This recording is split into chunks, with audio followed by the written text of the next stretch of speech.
Everybody, TK here, TK and Drinks. And man, we're hitting them off 3 times this week. We're back with episode number 2. We're talking with the cats from Space Time Mead and Cider Works.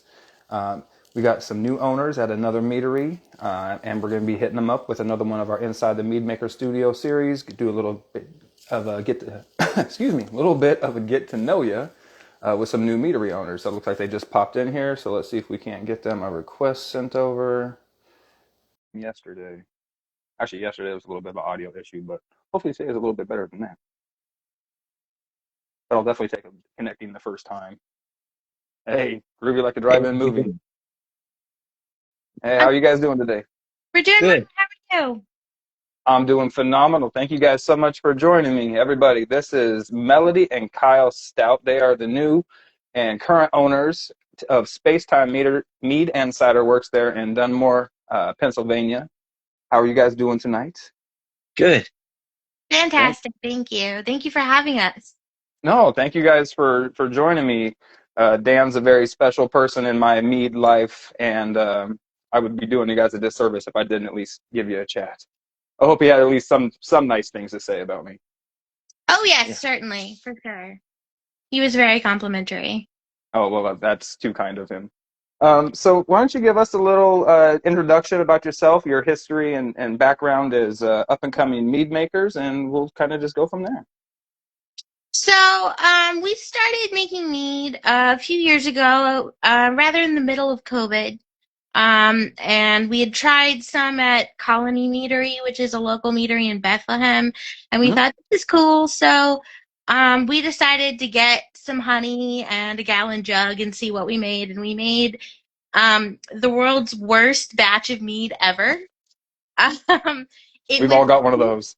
it was sweet, and that was about the only good thing about it. It was the cloudiest thing you've ever seen. It was absolutely disgusting, but I was so proud of it. Um, Excellent. and so I took it to a local meadery owner in Virginia at the time, and I said, "Hey, look, this is my first batch." And he was actually really nice about it, so I decided to keep going. And now here we are. Yeah, the guy in Virginia actually recommended us to go and see Dan from Spacetime Meadery and try Oh, his stuff out. Yeah. So that's that's how we kind of connected with Dan. Then good. a little bit of background. Melody got into making mead, so we ended up joining the Lehigh Valley Homebrewers Association or club, Yeah. and from there they actually helped us kind of Like give develop. us develop and Mm, give us critical some feedback pointers. we need. There you go. Yeah. Mhm. Constructive And criticism, hopefully. yeah. Exactly. Yeah. Yep. There And you go. we were both officers. We went through the club, both were officers, Oh, cool. and now we're going to open our own business up, and Dan was selling his place, so we ended up just coming to agreement on A uh situation. on the situation. Yes. Very cool. So, couple questions about that situation. Did you get all the cool, um, all those like recipes and all his distribution accounts and stuff with the acquisition? Oh yes. Yep. I'm not sure. I actually haven't asked Dan if there's an official recipe book yet. From what Oh, I can see, there might just be a whole lot of notes. But mm, he himself is the really big resource there. He's the yeah, person who knows everything. So just having him as support has been massively helpful. awesome. Yeah, I'm sure have a professional mead maker in your midst ups your game significantly. You got to get him to put that tribal knowledge down, though. We don't need him losing that. He gets Yeah. the wild hair and moves to Spain or something like that. Exactly. Yeah. We maybe that'll be like a little retirement job for him where he can sit down and write a recipe once a week or Yeah, something. there you go. Yeah, you definitely don't want to lose those recipes. Dan made one of my favorite meads I've ever had. I don't know how many of his bottles you guys have tried or what's laying around still, but he made a raspberry one. in collaboration with a place called Honey Hole Winery. There's just raspberry Mhm. mellow mel. Probably in the top 5 meads I've ever had. It's so great. Yeah, that one was fantastic. I think I have a bottle of that at my house still right now. Oh, you Um, are so lucky. if I can dig it out, I'll send it to you. Oh Jesus, that is beyond kind of you, and that's amazing, amazing offer. Here, Maybe we'll do a little bottle trade. I work at a meadery here in Virginia, and we'll do a little swaparoo or something. How's that? yeah, that sounds great. Let's do it. Which one do you Awesome. work I work at Funktastic Mead here in Richmond. at? Okay. Gotcha. Cool. We got to check you guys out. We've been down to Roanoke for a couple of their meaderies, and we've been in Winchester, but we haven't been to the Richmond meaderies yet. I don't know who's in Winchester. Over in Roanoke, probably would have been to like Eighth Lane and maybe like Graham Ordinary. Uh, Silverhand as well. oh, oh, Silverhand and Windchaser over in like Williamsburg area. That area, yeah. Yeah, So there's a couple here in Richmond. We got us, and there's a place called Blackheath. yeah, Yeah, you should familiar. visit us. Yeah, we'll Yeah. visit you next time we're in the area. Well, we'll let you know. Awesome, awesome. So you guys took over back in October, which is kind of funny because I talked to some cats yesterday who took over a meadery down in North Carolina back in October, and it was Oh just wow. kind of weird. Yeah, it was like one of those just coincidental things, seemingly. So how did the first couple weeks go, and how's it progressing since? It's going well. It was really busy, and there is a learning curve for sure. There's definitely um things we didn't expect, but it's been going pretty well overall. The Christmas season has been kind to us, so we've been doing well. Awesome. Um, it's been going good. Now we're trying to look at the next couple months and turn the next couple months into something profitable as well. Gotcha. And you guys, if I remember from what I was seeing on the socials and stuff, you kept the original location and production facility, and you've added an additional full-time retail space? So we've added a retail space in the Quakertown Farmers Market, and it's only open on Fridays, Saturdays, and Sundays. Oh, Um, well, there's a lot which, of places or tap rooms only open Fridays, Saturdays, and Sundays, so that yeah, almost counts as full-time. Yeah. that's true, and it's open from 11 to 9, so good hours, and 11 to 5 on Sundays. Hmm. Um, but it functions like a little tasting room. We've got a kegerator with some draft options, Hmm. and yeah, it's been really nice retail. The Quakertown Farmers Market is a hopping place, so we Nice. get a pretty good draw on people just passing by and drifting in to try something or have a drink. Very cool. And just to be clear, they do bottle sales and stuff there, not just the draft. That's Yes. correct. Bottle Okay, sales. got you. And in that same vein, I saw you had posted large bottles of the flagship project product of the Andromeda, his flagship traditional, which is one of my favorites.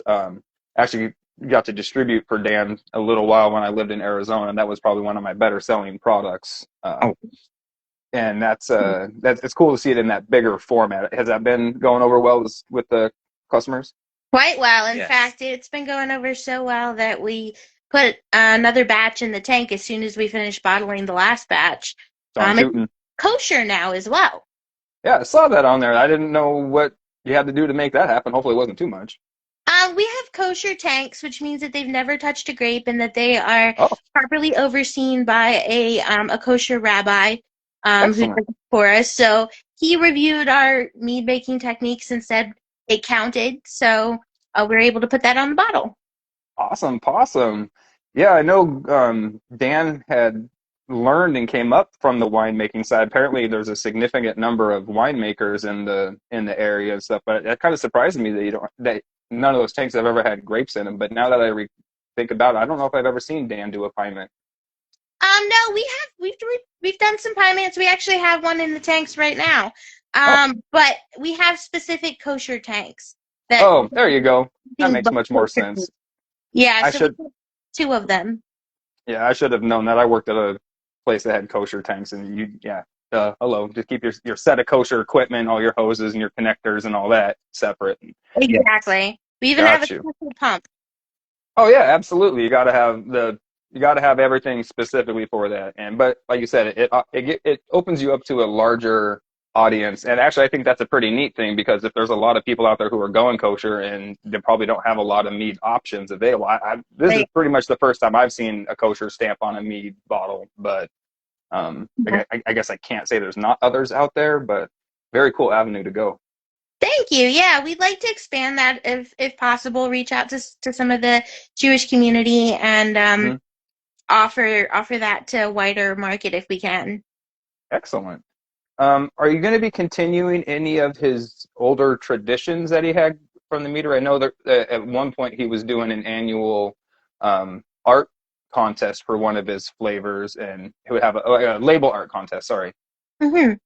Go ahead, Kat. So with with us, we are actually sponsoring, and we're also looking for new artists to Oh, do our label art. We have a few right now that are currently working on label art, yeah. and yeah, we try to reach out to our community because our biggest goal is to try to help small businesses and our artists in like the Lehigh Valley and Scranton area. We consider them small businesses too and help them out, and they could come and their friends could see, oh, look, this is so and so's artwork.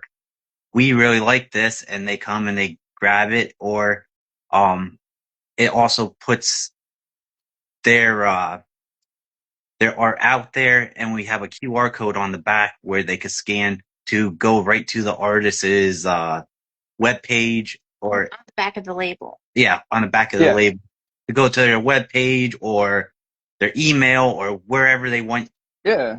people to go to. Another So oh, sorry. I was going to say, so if I hadn't known, I sounded like you guys have been hanging out with Dan Treffler. So Yeah, Yeah. okay. Uh-huh. So another thing we're doing is in the Quakertown location, we have a quarterly artist that puts their art on the walls.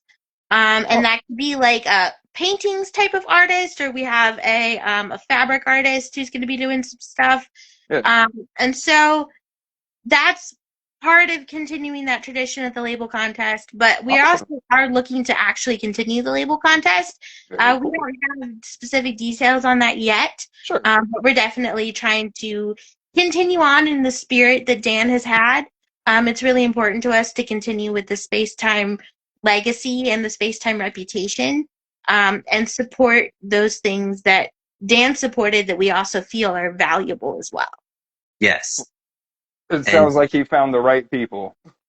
Thank yes. you. And Dan, he likes to do everything the old fashioned way because he goes, oh, you don't need all these big fancy equipment. He goes, the old fashioned way works. And it works. And I don't know. It seems like the newer stuff, he's like, I tried this, that. He goes, just keep it simple and easy. And he goes, it goes a lot smoother.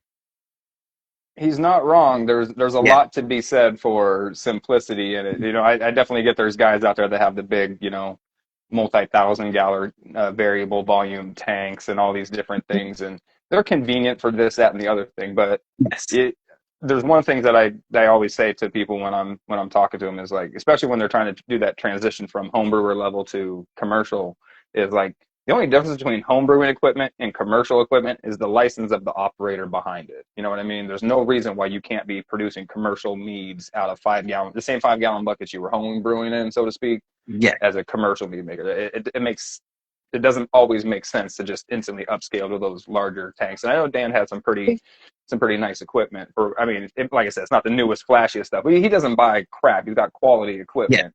Right. Yeah. And yeah, again, I agree with him. There's no reason to not use some really nice stuff that you already have. Yeah, for sure. And it's helped us keep costs down significantly using the equipment that he already has that's Oh, simple, for that sure. makes sense, that's tried and tested, you know? Oh yeah, especially with a new metery payment. Yeah. Yeah. So So you said you're going to be keeping all the same distro accounts and continuing to do like the farmers markets and all the different events, and you still got all those Yeah, contracts and woody woos and whatever. we're also looking to expand to some stuff in the Lehigh Valley and in Bucks County as well. So we're looking at a number of festivals and that kind of thing that are in Bethlehem and Allentown. Gotcha. Kind of expand our reach that way a little bit as well. And still focus mainly on that greater Scranton area. Yeah, Yes. in general, yeah, but we are looking to expand through the Lehigh Valley because we live in the Lehigh Valley. So You have to forgive my ignorance. I'm not. I assume that was in it, like near the meadery. so it's about an hour or so away. So we Oh, live in Bethlehem, which is an hour and 20-minute trek to the meadery. oh, good Um, gravy. yeah, it's a bit of a hike, but I worked in Lancaster County, which was an hour and 20 minutes the other way. So Gotcha. I'm used to traveling that far. Yeah, It makes sense to keep production in Dunmore, at least at this point. So we're continuing to do all of that. gotcha. Okay. Well, very cool. Yeah, that would explain why the colony was your first meadery that you went to because it's like kind Yeah. of like right there. Exactly. Oh, what's going on, Two Warriors? Mead, appreciate you guys popping in. Um, so you guys are now basically running the ship. Dan's offering technical and business advice, and basically moved into that kind of I don't know, like advice giving. What was the term for that? Kind of like a consultant type of situation. Exactly. Awesome. And you guys are running and making the meads. And what's it like making your first batch in a tank that big with that much honey? It scared me a little bit at first. I'll I'm bet. a short person, so trying to get the honey in the tank was a little bit difficult, but Dan had a whole system where the way you stack it on top of the buckets makes sense. Like it's easiest way to do it. He has it figured out. So he showed us how to do it, and it was super fun. We actually have some pictures from our first batch that we took. Awesome. They're kind of commemorative. That very much sounds like Dan to have a process and procedure for everything, whether it's written down or not. But he's very meticulous like that. There are notes all over the Everything. meadery that explain everything, and it really is helpful because like some things I haven't done the calculation for large scale batches before. Sure. It's already on a piece of paper, so I can just type it out on my phone real quick. That's awesome. Yeah. Imagine you walk in the first day, so to speak, and there's just like an explosion of post-it notes everywhere, like a rainbow of post-its just everywhere, this and this and this. And Yep. yeah, that sounds very much like Dan. All right. So I guess let me get into a little bit more of the technical related questions here. Do you have any plans on the gate coming out of the gate to try to change or manipulate any of the recipes, or are you just gonna stick with what you guys have, So at least initially? we're not gonna change any of Dan's recipes because he's pretty much got it down. He's done a very good job thus far. His meat is probably some of the highest quality meat I've ever had. So I'm not gonna mess with his recipes. I am, however, adding some of my own recipes. And Dan is Excellent. helping to kind of like fine tooth comb those recipes and Hmm. make them a little bit better. So we have a number of new recipes that have come out. We have a pomegranate and mulling spices mead that we did, and he helped me kind of pinpoint exactly where the spices should go. And we have Nice. a ginger and lime mead that we made. All Um, right. and we have, let's see, what else do we have? We had a cranberry, pineapple, and coconut mead. So Heck yeah. there are a variety of recipes that I've done that I know are successful. On the homebrew scale, Yeah. I'm now changing to fit the commercial scale a little bit. The piment that's in the tanks right now is my recipe as well. Oh, So cool. we're trying to do a nice healthy mix. In that healthy mix, what's the plan for like sweetness levels? You're going to stick mostly in the semi-sweet range. I know Dan's done, a little bit of this, that, and the other thing, but kind of didn't really specialize in one thing, kind of hit all over the board. You guys planning on kind of more narrowing that down to just semi-sweets, or going to continue that? Go ahead, Ben. So we're basically trying to do everything across the board from sweet to semi-sweet and to dry. And we're also trying to do braggots, which is a beer and a mead mixed together. Okay. So yes, we had some collaborations. Dan had a collaboration in the past with some local breweries, and we're going to try to continue that tradition and reach out to other local breweries to continue that process. Got you.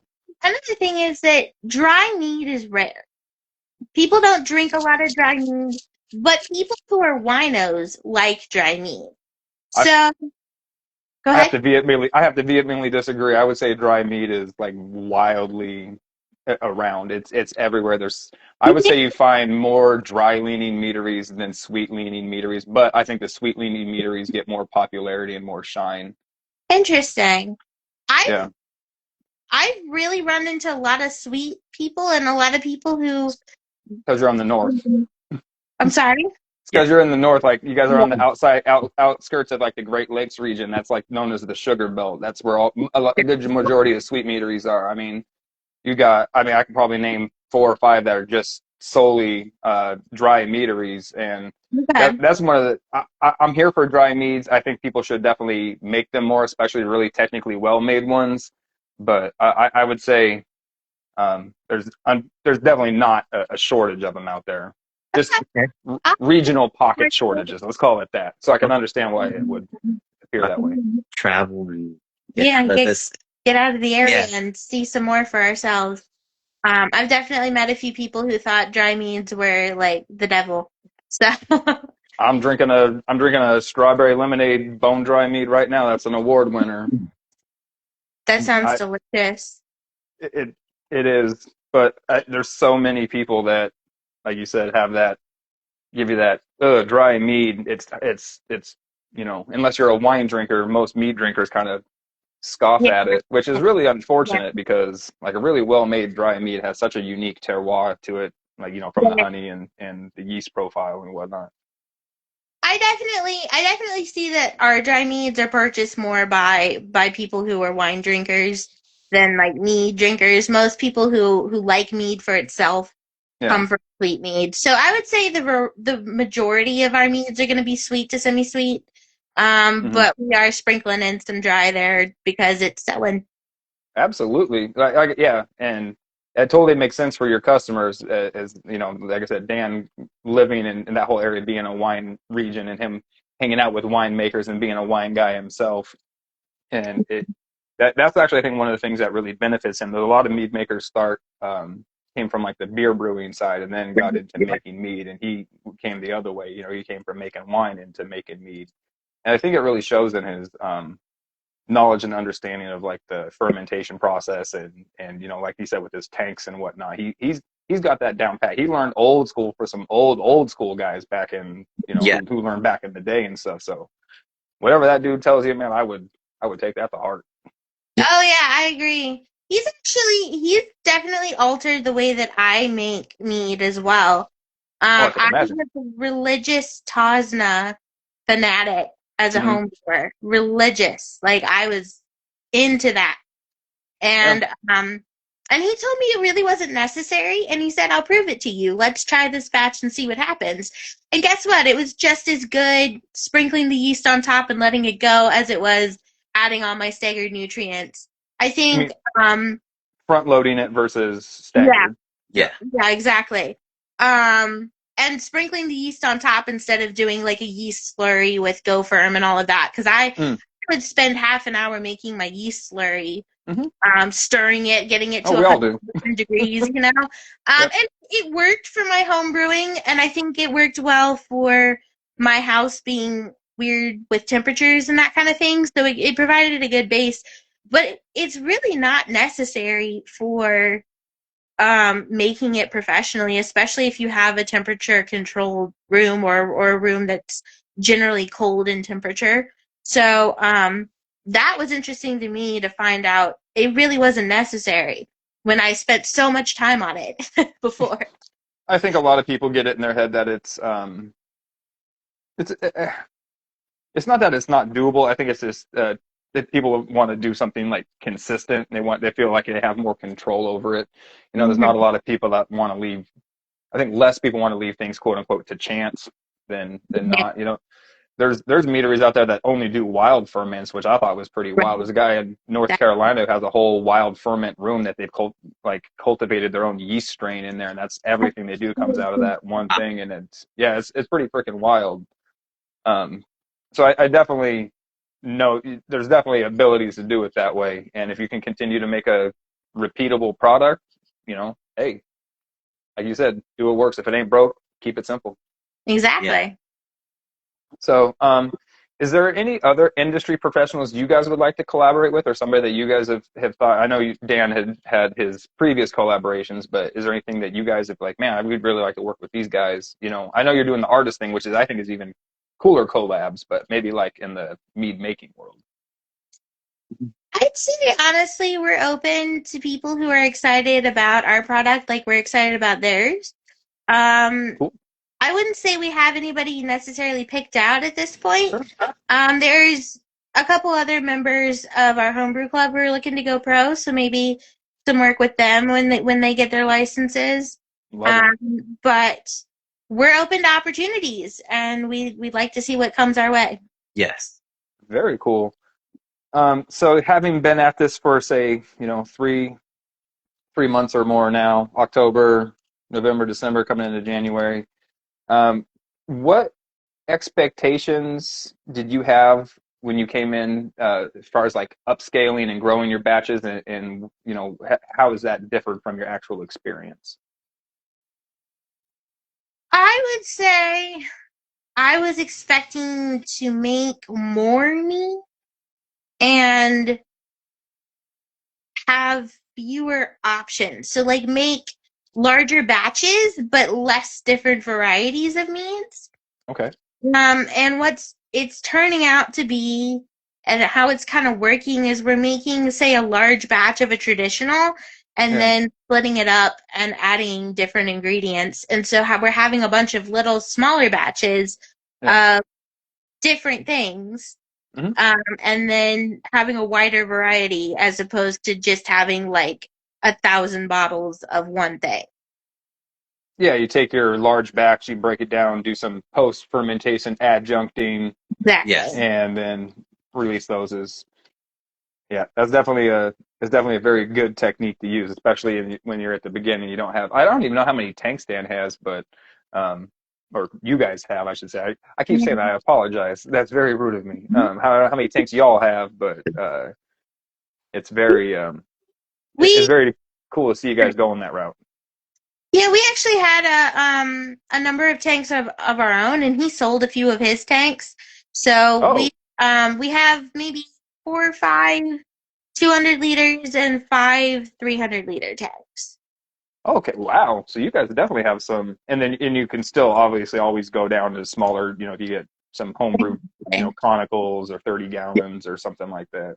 We have a few 60-liter tanks and a couple 100-liter tanks, and then we have a couple 100-liter barrels as well. Okay. Oh yeah. So some like Speedles or something like that. Exactly. Perfect. No, I love the Speedle. That's such a good brand. I love those wide mouth I freaking things. know they're Um, great. it's so cool. I think that's one of the mistakes that I don't say mistakes. That's one thing that I wish a lot of people didn't have to experience their first time making mead is making it in a narrow mouthed glass jug, you know, because a lot of people for their first batch don't want to just make it traditional. A lot of people want to jump straight into all the fruits and everything like that. And with that narrow mouth, you can't get any fruit in there. So I think it's cool when people get that, you know, a Out. wide mouth. What was that? Out. I said you can't get the fruit out either. Yeah. Oh, yeah. Yeah. Getting it in is one thing. Getting it out, that's a whole nother beast. Even if you manage to like finagle the bag, or if you were, you know, fortunate enough to put it in a bag, skip all that crap. Yeah, Um, I always swear by fur monsters. I was like, I'll survive the pet plastic, but for that wide mouth, I'll do anything for that. the only thing I didn't like about the fur monsters is I could I never fully trusted the seal around the bung. It always seemed like that grommet setup that they have was gonna like it would like lose elasticity or lose strength over time, and eventually would just start leaking. But for entry level getting into it, I agree 100%. The Fur Monster kits definitely significantly better than the narrow mouth jugs. Yeah. What's your favorite style of mead to make and or drink? That's a hard one. Um, I'm gonna say mellow mellows are my favorite to make. Probably to drink too. They're just so like there's so many varieties and you can do so Yeah. many different things with them and you can, add this or that. There's endless possibilities and that's what I like about it. Yeah, 100%. Let's see Kyle? here. Oh yeah, awful quiet Kyle. Yeah. I usually like the more anything with like a one of my favorites is like a black currant Oh type. hell yeah, Like black currants and like the darker berries, that's my your go-to. go-to. Yeah. Have you guys considered, or are you considering doing like a waterless mellow mel? Just like all fruit and juice, and just throw the yeast in and let that go. I mean, some of my favorite meads are like a waterless interpret, and I use the term waterless like as in like no additional water. Obviously, there's water in the fruit and juice and whatever. Right. But Well, I mean, technically our piment is waterless. oh Um, yeah, but also, Dan has a famous recipe, his Voyage Dan's Laloon, which is is that the his one that's in the moon-shaped bottle? Yes, one. that's Yeah, my favorite. Yes, that one is, yeah, it's been Kyle's favorite for many years Yeah. now, and now we're excited to be able to make it with Dan's super, yes. of course. But that should be a waterless one as well. Um, Okay, I would awesome. probably make if I'm using any sort of fruit juice, I make it waterless. I Okay, know that's technically not like it's still watery because it's got juice, not like just fruit. But yeah, I don't tend to mess with adding additional water if I don't have to. excellent call. Um, do you're not opposed to using like whole fruits and I say real fruits, I mean juice is still real fruit, but like whole fruit and stuff and So for her ginger lime one, we cut up we oh my washed and god. cut up 60 pounds Yep, of 60 pounds of ginger. ginger. Fresh ginger. Yeah. Good God. Yeah, Yes, and that, we left the skins on, but we froze it first. So Okay. we didn't have any funky yeah. yeast experiments going on, but it still had that tannin quality from the skins. Okay. What Yeah, does 60 pounds of ginger look like? Is that like a it's like a small, surprisingly small. It yeah. It's like two paper grocery read bags? boxes. Yeah. Oh, that's what I was going to use as a volume with a paper box.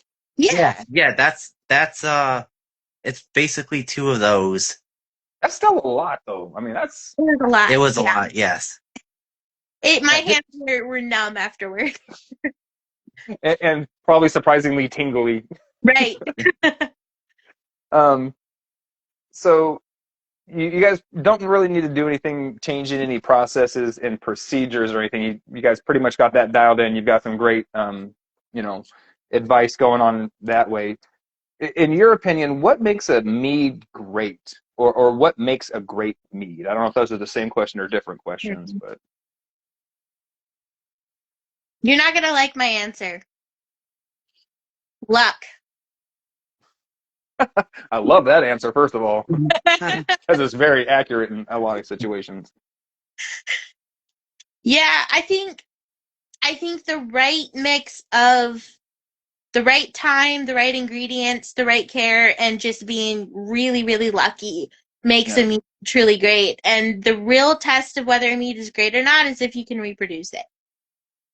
100%. Yeah, if you can reproduce the same drink, there's a there's a certain amount of variance that's going to occur, season to season with honeys and, if you're using different yeast strains. But if you're using the same yeast and the only thing you're really dealing with is as far as variables would be like, again, seasonal honey and fruit quality, so to speak. Mhm. And you can reproduce something that's, within 95%, 90+% of the same. Yeah, I think that's the sign of a great mead and then a great mead maker as well.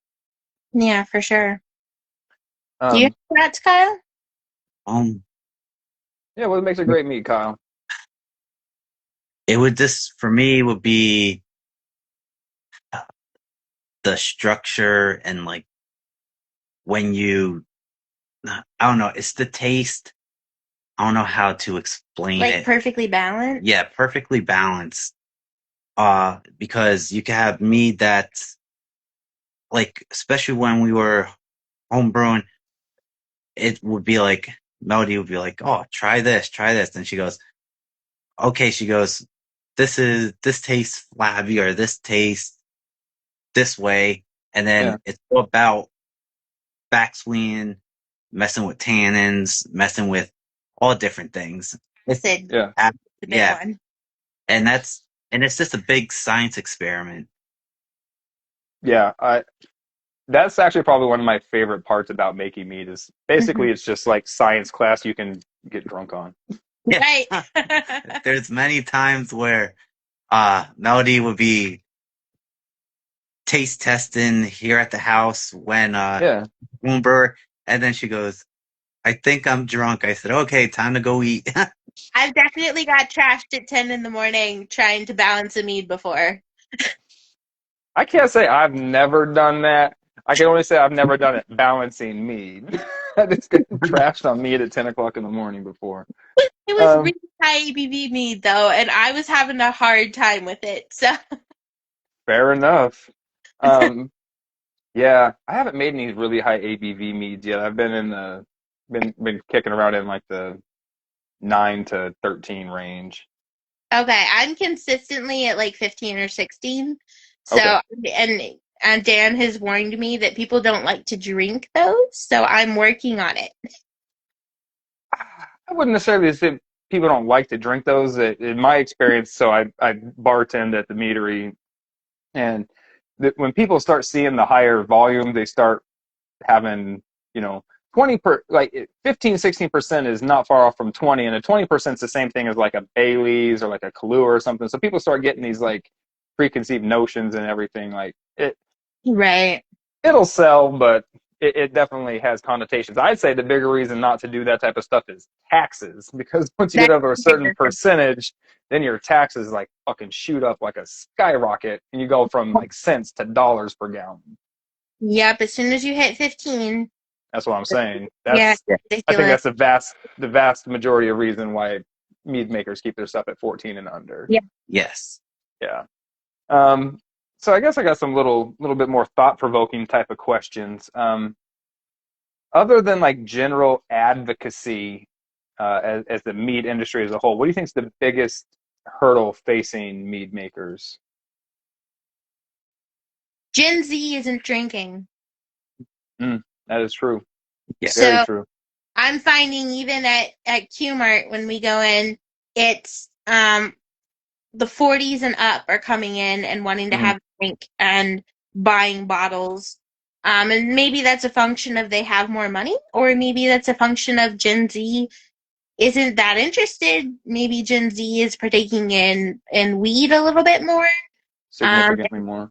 yeah, and Yes. and then um, a lot of them are for health reasons not drinking as well.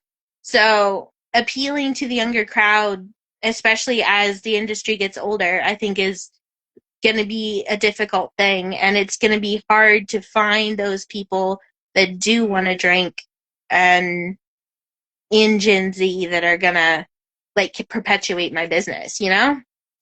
I just don't think the world's beating them down enough yet. Yeah. And then we do get some that who like turn 21 and they want to try all of our stuff. Yeah. And we also have like some beers on tap and Hmm. other things. And they're like, "Ew, we don't like any of this." And then Melody's like, "I don't think you like alcohol." She goes, "This is everything you you'll kind of try from." Yeah. And she goes, I don't think you like alcohol. I did not say that to them, by the way. I said that to Kyle later. I personally would have said that to them because I'm a bit brazen and audacious like that. But I agree. You know, again, from my views of working in the tap room here in Virginia, and Richmond's a fairly large city. You know, we're not too far from Washington. We got a fairly large area to pull from, and we still don't get nearly as many. Like you said, the vast majority of our customers are going to be in the late 30s to the millennials and older crowd. Mhm. We do have some 20 somethings that come in and a few younger 30s people, but the vast majority is going to be older people. Yeah. And I've noticed the one thing that helps us out, or at least that I see the younger people gravitating towards when they do come in, is like you said, they're a little more health conscious. So the lower ABV stuff, we have some Mhm. carbonated things, and then we do like a couple mead cocktails and stuff like that. So I think going that route is going to be um, definitely necessary to bring in those younger drinkers. I think the mead cocktail is going to be the next revolution for mead. Yeah. It has to be. There's places already out there doing it. There's whole just mead cocktail bars, but they're in really small, isolated areas, so it's kind of hard to get a vibe on. I say small, isolated. I mean, they're not. It's not like 7 meaderies in one area all doing cocktails, so you can kind of get a vibe. One meadery in Chicago is doing it, one meadery in Richmond, and one meadery in L.A. That just kind of doesn't give you a decent cross section to go from. Yeah, for sure. Yeah. But I agree 100%. Mead cocktails need to be a bigger thing. What let's see here. What do you think or feel like or how do you feel like you're going to be a part of the greater Mead community? Like not necessarily like your regional Northeast Pennsylvania, but like what do you plan on doing to, or if do you have a plan to like be a part of that, like say just U.S. Mead market? So one of the things we've been trying to do just with before we even went professional, we've been trying to search meaderies to go to and just talk to the owners, see Yes. what they do, see how they make mead and their processes behind it, because everybody has a different process and different style. And there's a lot of knowledgeable mead makers out there. And I think knowledge is the key thing for us to do. And as long as we're connecting with other mead makers, we will always kind of be in the community. I think going off that, um, That's an knowledge is awesome answer, Kyle. Dude, I love that answer, by the way. Thank you. going off that. I think knowledge is power when it comes to mead, and the more people that know about mead, the better. So my goal personally is to get mead out there to new people who say they don't like mead. Have you tried this one? Maybe Right. there's one you haven't experienced yet. Maybe you've only tried, say, Ren Fair mead or something like that, and you haven't tried the full breadth of what mead can offer. Shots Um, fired. I'm Mhm. I tease. saying Ren Fair mead is bad. I'm just saying It has a bad reputation. it Yeah. does. It does, and it also, depending on which Ren Fair you go to, it can be a little one-dimensional if only one person is making it. Yes. All true but unfortunate statements. Yeah. So I think getting it out there to more people is so important, just like Kyle's saying. You know what I Yeah. mean? Oh, 100%. Like I said, that's probably one of my favorite answers to that question ever is just we're trying to interact with other mead makers in the world, regionally, nationally, whatever, so we can feel like we're connected with them to be, what are you guys doing? This is what we're doing. How does this type of, business style work for you? How does this, I think that is an amazing thing because it bolsters camaraderie within the mead community because I think there's a lot of times where, there gets to be a little bit of, what's the term, like cliquish type of behavior. You get the sweet Yeah. meaderies, they do their thing, the dry meaderies do their thing. Maybe I just pay way too much attention to the mead world and not enough attention to my own mead. But I love the fact that there's people out there that want to just, doesn't matter what you're doing, I want to try your stuff. Have you guys been to a lot of other meaderies?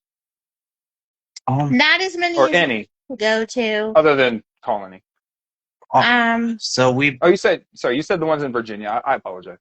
yeah, Yeah, we went to Virginia. We went to Michigan. We did get out to Ken Schramm's meadery. yeah, we met him Yeah, that was fun. yeah, Heck yeah. Yeah. and yeah. Do you have any plans to make anything like that? Any of those like big heavy berry bombs? Um, Because that raspberry one I was talking about that Jan used to do is pretty much like one of the closest things to that I've ever seen, like in that same vein. we have a blueberry in the tank that's gonna be kind of that vibe. The I know. blueberry mellow mel? Yeah, Dan is famous for his blueberry melomels, so Yes. continuing that on. Love it. Honestly, I haven't done a whole lot with super berry heavy meats myself. I've mostly done grape. Okay. So Very cool. kind of blending my experience with Dan's experience a little bit here too. And one of the things Dan said to us when we started was that he would love to make mead. He just doesn't want to run a business. Yeah. So we're trying to keep him still making mead and perpetuating that a little bit as much as we can. And learn from him while you can, and then run the business side that keeps Yeah. him there educating and leeching that knowledge off of him. Exactly. Yes. Yes, a happy Dan is a good thing. That's very cool, man. I'm super excited for you guys in that same vein. Yeah. I got some rapid fire questions here that I like to end with, but I feel like we got a little bit more time. You guys plan on participating in any like competitions, or did you as homebrewers, and do you plan to as commercial? We did as homebrewers. I have a few medals that I've obtained over the past couple of years from some homebrew competitions. Excellent.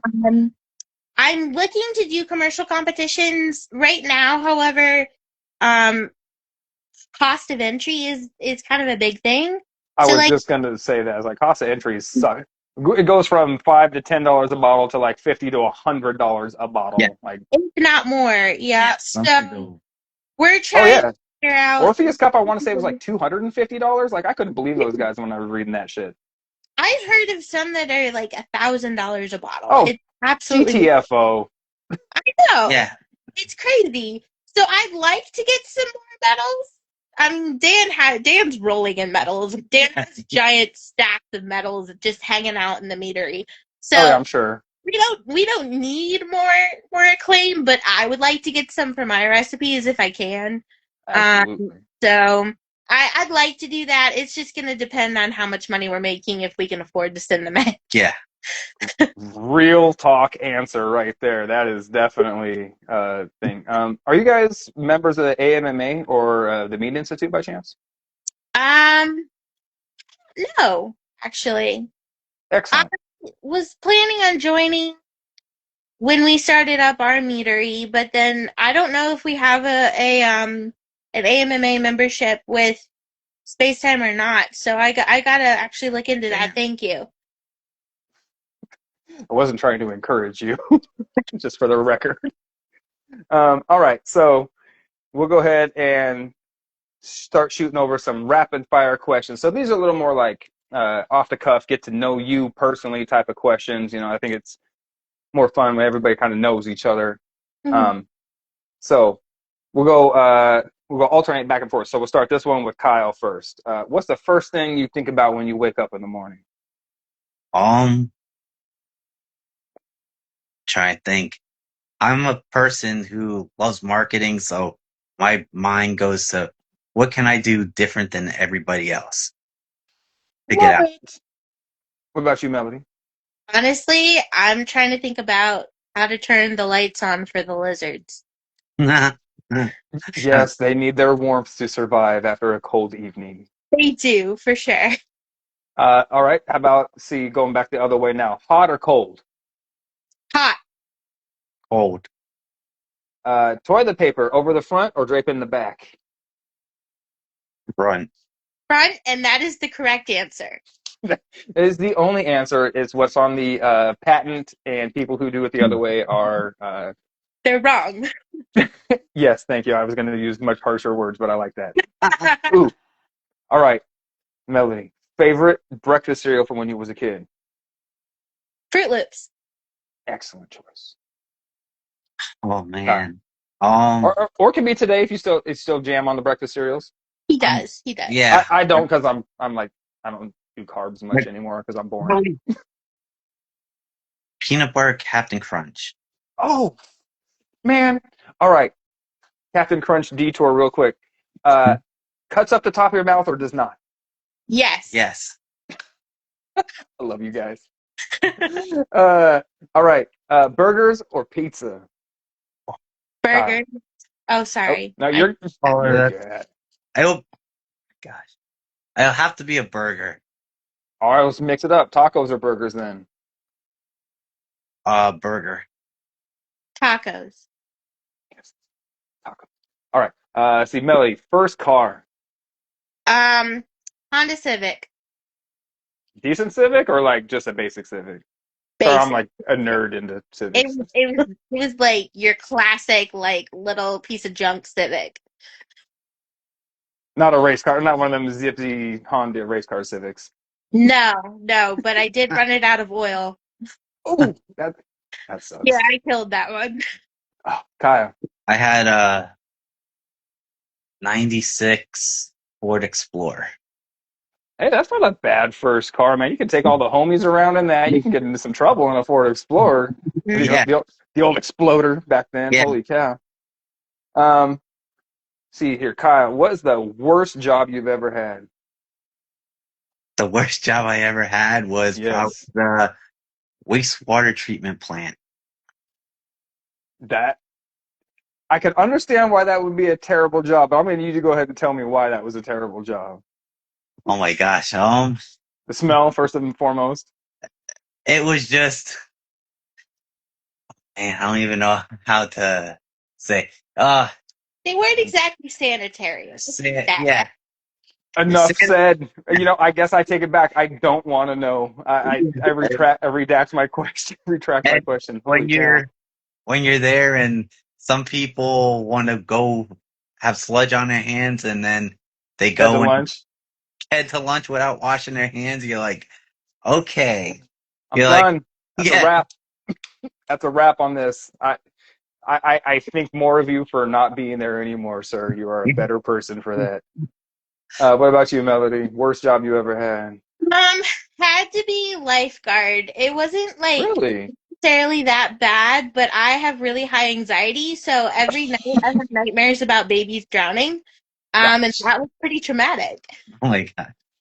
That was man, not on my bingo card for this interview.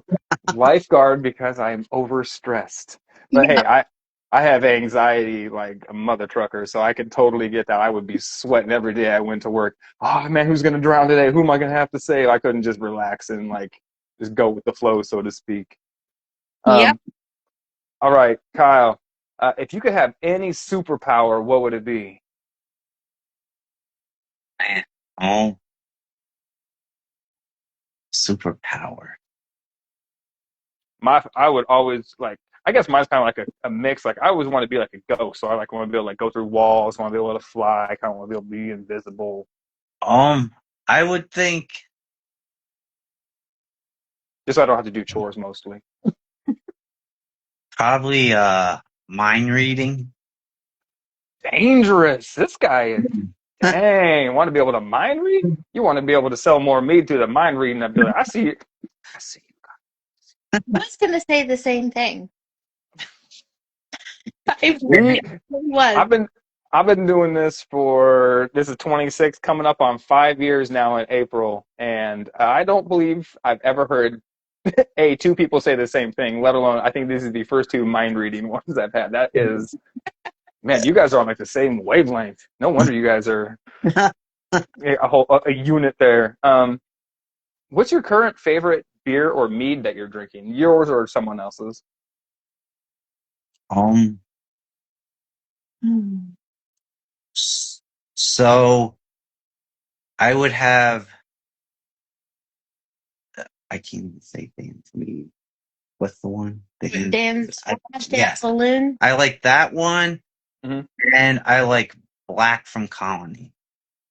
I've not had that one. I'll have to try that. Yes, it comes out every Black Friday. It's his blackcurrant one. Yeah, it's Oh, real good. yeah. Yes. Got you. Or his Moravian spice cake. Yeah, by Colony. Oh, that's Got a you. good one. What about you, Mel? I'm trying to decide. All right.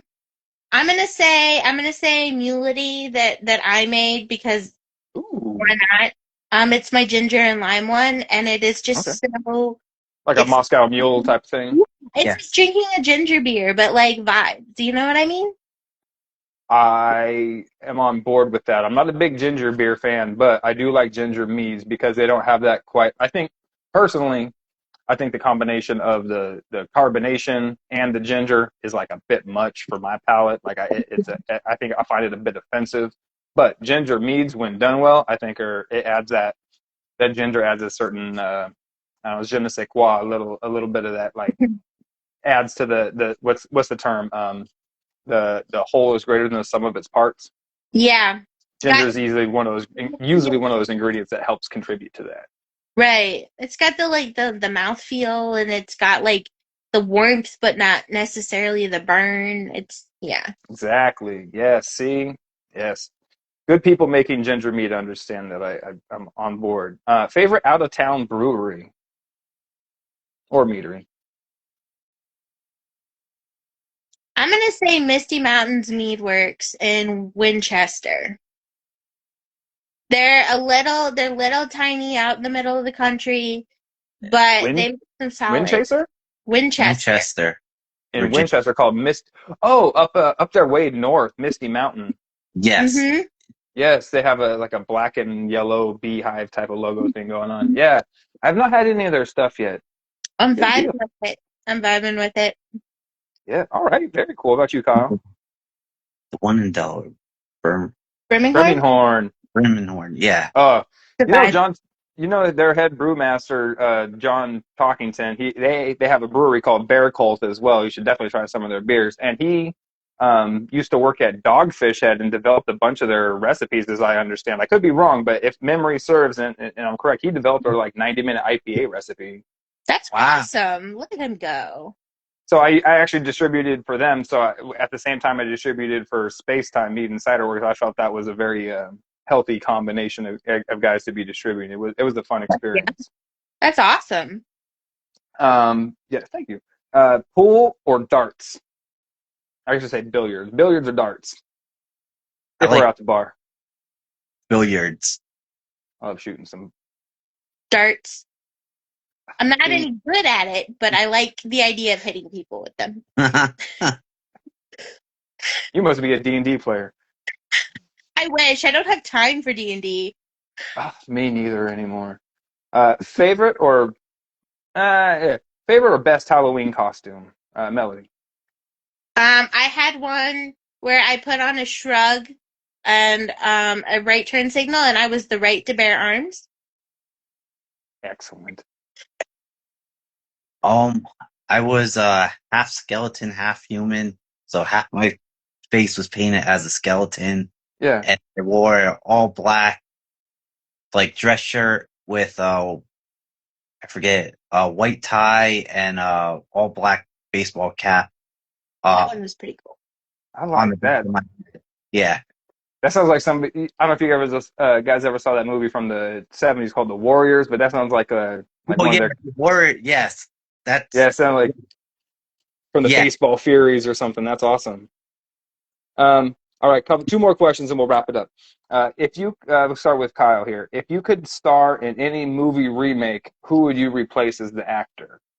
So, like as an example, I would replace Keanu Reeves as Neo in The Matrix. Man, I want to be Neo. I want to be a guy like dodging bullets and like flying through space and stuff. Um, I'm trying to think. Probably.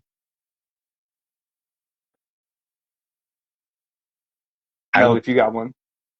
probably Steve Irwin in the Crocodile, his Crocodile Hunter movie. That's the most wholesome answer I've ever heard. I love you. That's great. What about Yeah, you, Melody? I honestly, I gotta be Samwise Gamgee in Lord of the Rings. Also, solid choice. Everybody loves a Sean Astin character. Oh yeah. All right, so wrapping it up. Start with you, Melody. My name is Melody, and I am a Be enthusiast. excellent. My name is Kyle, and I am a Out of the box thinker. love it. Well, thank you guys so much, everybody. This is Melody and Kyle again, the new owners at Spacetime Mead and Cider Works, Dunmore, Pennsylvania. Got the spot over there at the Quakertown Farmers Market as well. Look for them all throughout the greater Pennsylvania area. We say Lehigh Valley. You're gonna be seeing their stuff pretty soon there. Are you guys on the Vino Shipper or the online sales? We are. Vino shipper. Yeah.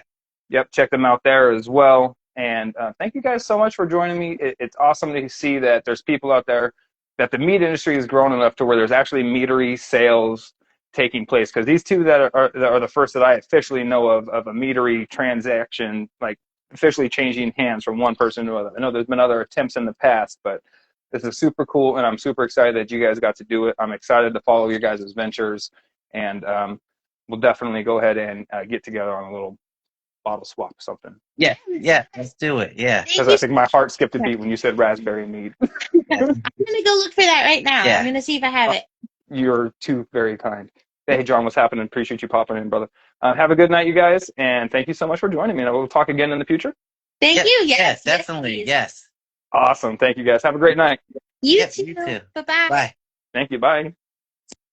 All right, everybody. Again, that was Melody and Kyle Stout. Awesome last name. I'm surprised they don't make any stouts. That seems like probably like low-hanging fruit of an opportunity.